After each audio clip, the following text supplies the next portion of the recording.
అనకాపల్లి జిల్లా చోడవరం మండలం Govada sugar factory వద్ద రైతులు కార్మికుల నిరాహార దీక్ష 23వ రోజుకు చేరుకుంది.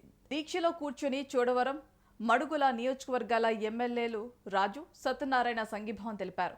వారం రోజుల్లో కార్మికులకు బకాయిలు చెల్లిస్తామని హామీ ఇచ్చారు.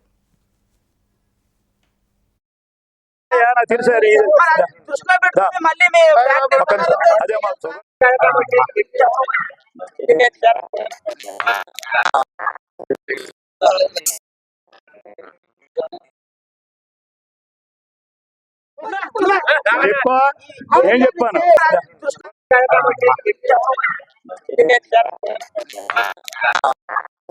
ఏదో మీరు గొప్ప కోసమో మొక్కుబడి కోసమో చేస్తామని అనుకోవటం లేదు. ఎందుకంటే అటు రైతులు కూడా అడుగుతున్నారు మా బకాయిలు ఎప్పుడు తీరుస్తారని. వస్తూ ఎండి గారితో కూడా మేము డిస్కస్ చేసాం.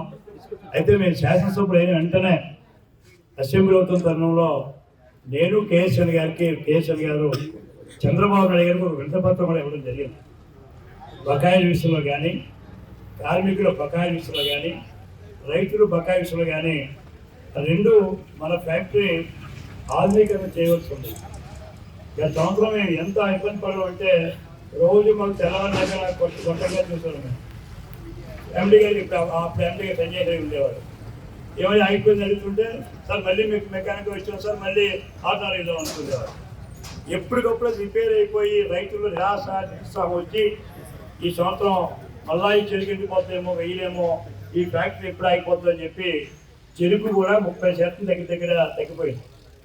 కారణం సకాలంలో ఈ ఫ్యాక్టరీ ఆధునీకరణకు వెళ్ళాలని, అది ఏ రకంగా వెళ్ళాలని చెప్పి ఒకసారి మేము యువరాజు గారి దగ్గర యువరాజు అంటే ప్రిన్సిపల్ సెక్రటరీ ఇండస్ట్రీస్ దగ్గర మేము ఇద్దరు సుమారు 2 గంటలు ఏఎస్ఎం ఎంబీడీ గారు నేను సమావేశంలో పెట్టాం.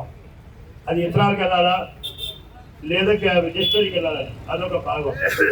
రెండు బకాయిల విషయంలో కూడా ఎందుకంటే కార్మికులు బాధ కలిగిందాక ఎమ్మెల్యే చెప్పింది కరెక్ట్. నేను ఇలా వెళ్తున్నాను 12 రోజులు ఓ రోజు ఎలాగెళ్ళాను 2 రోజులు ఎలాగెళ్ళాను చెప్పాను. కేసీఆర్ నా బాధ చూస్తూ వెళ్తాను ఆగలేకపోతున్నాను. ఆగాలంటే మరి ఏం చెప్పాలి నాకు అర్థం కాలేదు.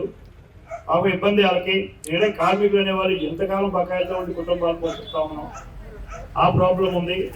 అంటే ఇప్పుడు మేము 4 భాగాలు. ఒకటి ఎంబీఏ కూడా ఒక మార్కు మేము ఆలోచిస్తున్నాం. నేను కేఎస్ఎన్ గారు రేపు అవసరం ఉంటే సివిల్ సప్లైస్ కమిషన్ కలిసి అయినా సరే నాదేనా మనం చెప్పాం.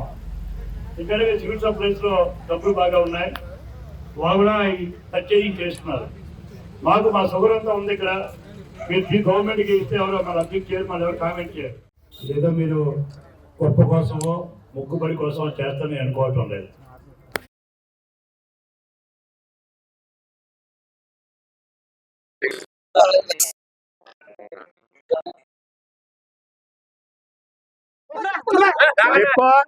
ఏం చెప్పాను మా షుగర్ ఫ్యాక్టరీ వరకు 1,50,000 టన్నులు చెరుకు నాకు తెలుసా